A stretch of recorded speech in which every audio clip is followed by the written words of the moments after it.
Today on Keynote. For her to announce she was going to raise $1 million in 1 year before she died was that moment where I remember thinking, oh no, like this incredible thing is going to disappoint her because she can't raise $1 million. And she did it. And in doing so, I think she created this movement.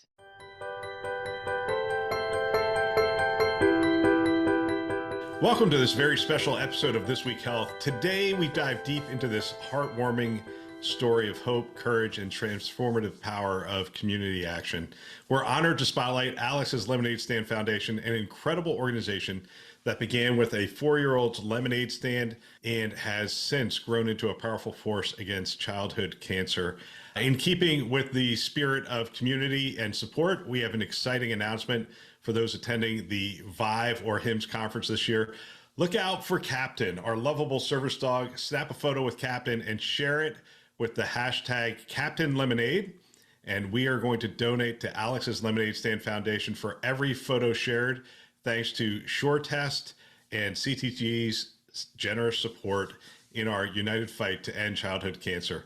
That's $1 for everybody you get in the picture. So grab your friends, find Captain, get the picture, put it out there on social media. We just appreciate your generosity and being a part of this. Now, on to the show.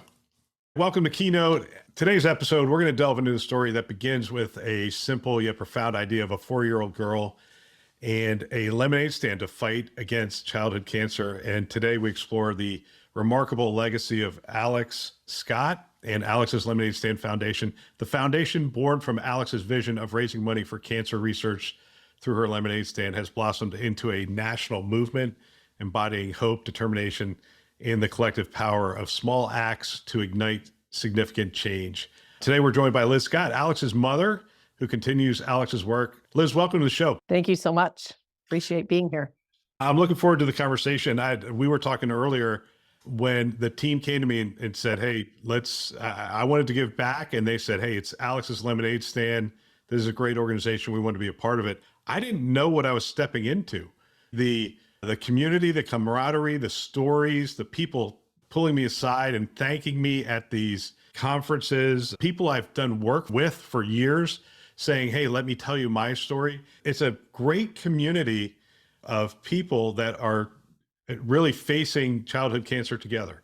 It's an incredible community for a lot of reasons. I think one thing that you've already seen that you learn, even though thankfully childhood cancer is rare as a condition in general, you very quickly learn it's not as rare as you think. Once you're in this community and people know you're in the community of childhood cancer and you're helping kids with cancer, you do hear a lot of stories. And it seems like everyone has a story of a neighbor, a cousin, a friend's child, sometimes a very personal experience being a survivor or having had a child.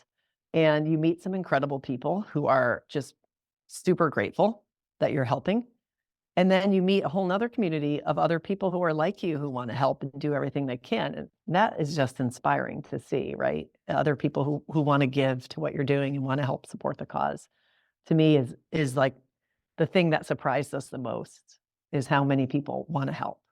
So Liz, I want to take you back to the beginning. I'd love to have you share what motivated Alex to start the lemonade stand and what it's meant to your family and what it's meant to the community. But let's start with that first act. As a mom, tell us that story of that first lemonade stand. When Alex was about 4 years old, she had been fighting her cancer for 3 years, so most of her life at that point. And she decided she wanted to do something to help other kids, but we didn't know that. So she told us she was going to have a lemonade stand one day. And it was January, and we lived in the Hartford, Connecticut area.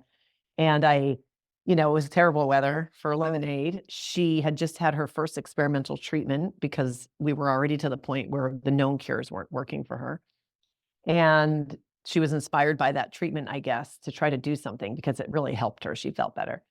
So she started talking about having a lemonade stand. We put her off for months. Finally, in June, this is way back in 2000, now she's 4.5. She says, we still haven't had my lemonade stand. I remember exactly where we were. We were in the kitchen of our house. And I looked at her and I said, what do you want to buy so badly, Alex, that you need to have a lemonade stand? And she said, I'm not keeping the money. I'm giving it to my doctor so they can help kids the way they helped me. So I really think it was inspired by or born out of the fact that she had this brand new treatment, which we told her it was brand new, and it helped her, and she saw the potential for other children to be helped. She was a super smart 4-year-old, obviously, had seen a lot in her short life, and I was amazed. It wasn't a time 24 years ago now when kids were doing lemonade stands for charity.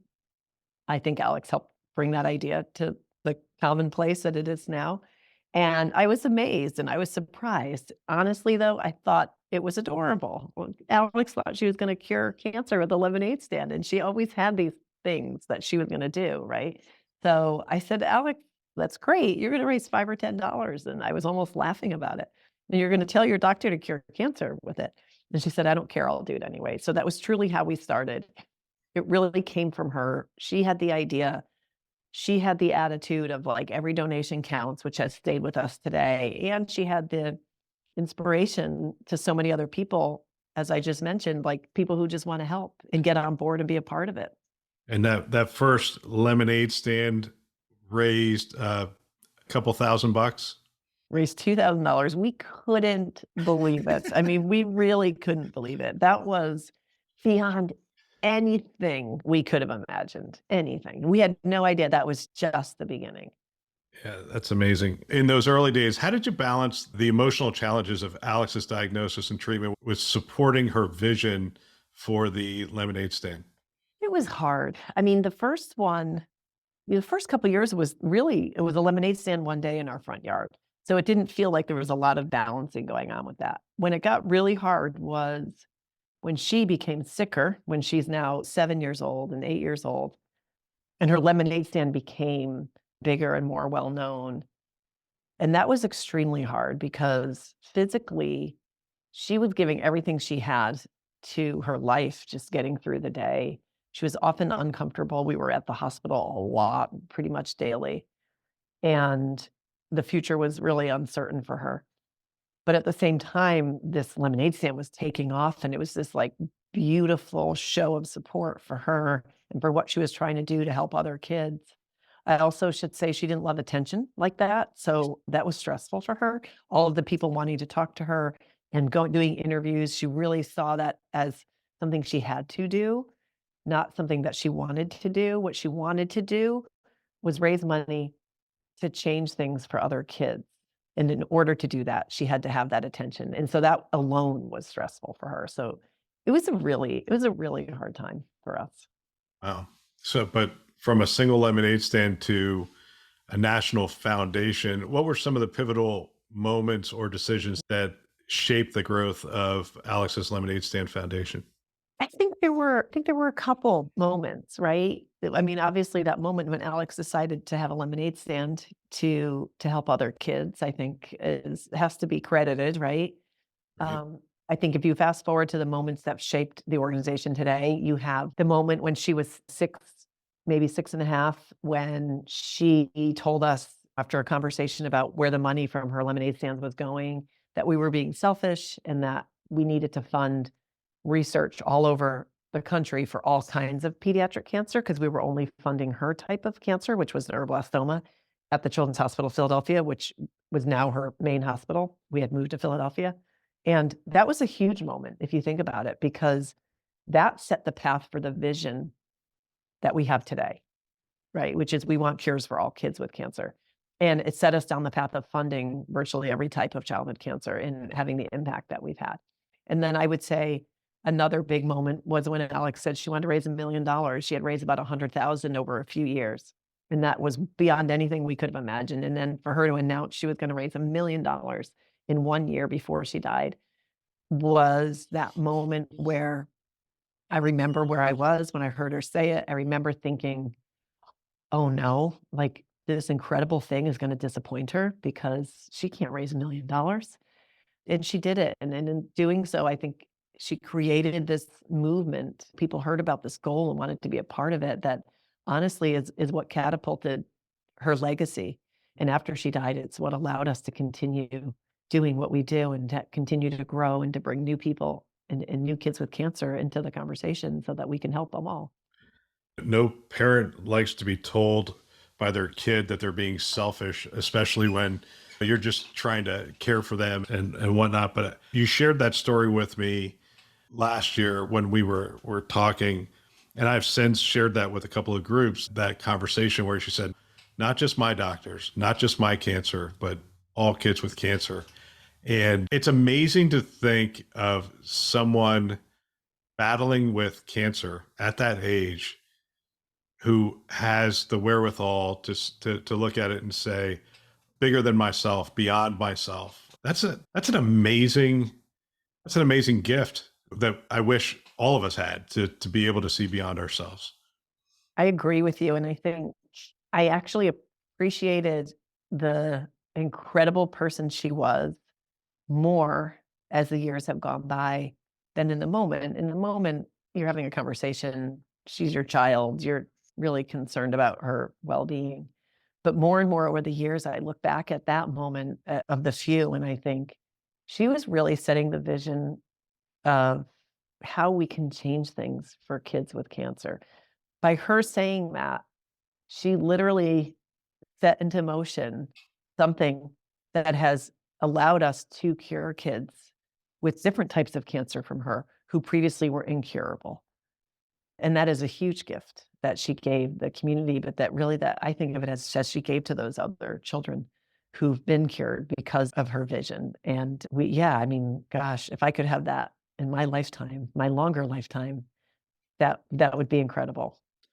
So the foundation has expanded a little bit since then. And how have its goals and strategies evolved to address the changing landscape of pediatric cancer research and the support of families? We're constantly evolving. So for us, this is what we do, and this is all we do. We're very much looking with each passing year, we're asking what more can we do as we raise more money. Not that the problem is solved, but we're just seeing the tremendous needs in the community. So I can give you an example. When we started the foundation after Alex died, we were grieving parents. There was some anger and a lot of frustration over the fact that our daughter wasn't cured. And we said things like, we will only fund research. We will not consider doing anything but research. We want a cure. Now, over the years, we've learned that is still our primary focus, right? We are a research-focused organization. However, we very quickly learned that there are needs that families who are going through childhood cancer have that are not being met, and that we had an opportunity to help with, and we couldn't turn our back and ignore those. So that's how our Travel for Care program came about. So we're creating more opportunities for clinical trials and new therapies, but most families have to travel to get there. Our family had to do that as well because they're only at certain centers when they're experimental. And families couldn't get there, they couldn't afford to get there. So we needed to create a program to allow families who weren't privileged to be able to travel across the country for treatment to be able to do that. So we pay upfront for those families. So that was one example. Later on, we learned about the intense needs of siblings of children with cancer and had an opportunity come to us that would allow us to support siblings of children with cancer. And again, said like, it's not exactly what we do, but at the same time, it is what we do, right? We're trying to help change the lives of children with cancer and their families. And here we have an opportunity to do so. So we're constantly evolving on the research side. We're always looking at new ways that we can innovate, new ways that we can be a leader in the childhood cancer community. That we started the Childhood Cancer Data Lab several years ago, just honestly to respond to one of the needs we heard about in the research community. We've created larger and larger grant programs to respond to those needs every single year. We've got a list of new programs that are, as we call it, on the wish list that we check off as we're raising more money. Yeah, the website is loaded with great stories.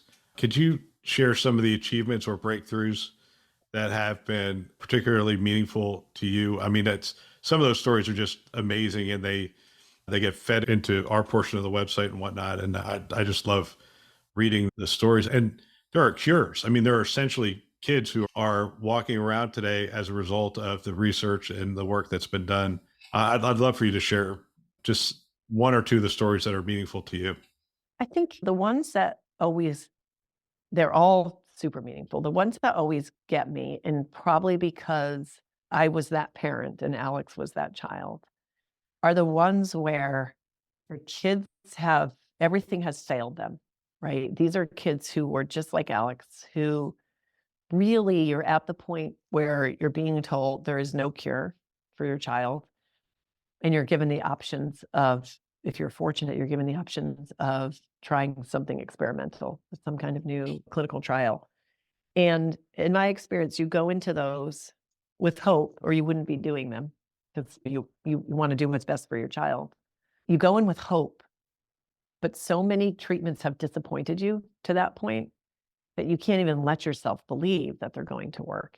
And chances are, if it's an early phase trial, meaning they're not necessarily, they don't even know the proper dosing, right? The most effective dose, they're not sure if it's going to work. You also know that the odds aren't in your favor. Those are the stories when we hear from parents who contact us because they say, Dr. So-and-so told me that this trial that my child went into, when there was nothing left for them, and now they're 2 years cancer-free, 3 years cancer-free, 4 years cancer-free. That was made possible because of Alex. And that's how they view it, right, as a parent, because of your daughter. And I had to meet you, or I had to reach out to you and let you know that Alex is alive very much in my child. One family told me they, on their child's birthday, she's now, I want to say 16, same cancer as Alex. Nothing had worked. She went into this trial like just in time. She got into this trial that we had funded. And they said every birthday they light an extra candle for Alex. And I thought, wow, I mean, that, talk about having an impact, right? So they're so grateful to her. And there's so many of those stories, but at the same time, we also know families where they're looking for something and there's nothing to offer them, and nothing worked for them. And those are the stories that make you realize that as far as we've come, there is a lot more work to be done. Those are the hard ones. Yeah, we hear on this podcast specifically, we talk to a lot of people at the intersection of technology and healthcare. We're talking about genomics, and we're talking about personalized medicine. We're talking about just these advances that we see happening. And I assume you're seeing those same things in the research. You're seeing just advances that, I don't know, 5, 10 years ago were on a whiteboard, but now they're coming to fruition. It feels to me like it's an exciting time. Like there's more hope out there, even though challenges remain. I always say that to people. It's a very exciting time because of what you just said. The way they're studying cancer, what they've learned about cancer, what they've learned about the different ways to attack and kill cancer is very different than it was 10 years ago. And I think even in the past 5 years, the kinds of projects we're seeing coming through are innovative and exciting and give us real hope that I think we're on the brink of making not just small steps, but pretty big steps towards all cancer. But obviously my concern is pediatric cancer. All right, Liz, I'm going to use this time for some free consulting here. So we've done a lot of creative things over here to mobilize the community, to get the community engaged. We've done Captain's Campaign for Cures, where my daughter's service dog goes to conferences with us, has a barcode on the side where people can give. We have partners who have partnered with us when they take a picture and whatnot. But you've probably seen a ton of creative ways that people have done it. What are some of the more creative ways you've seen people get the community engaged?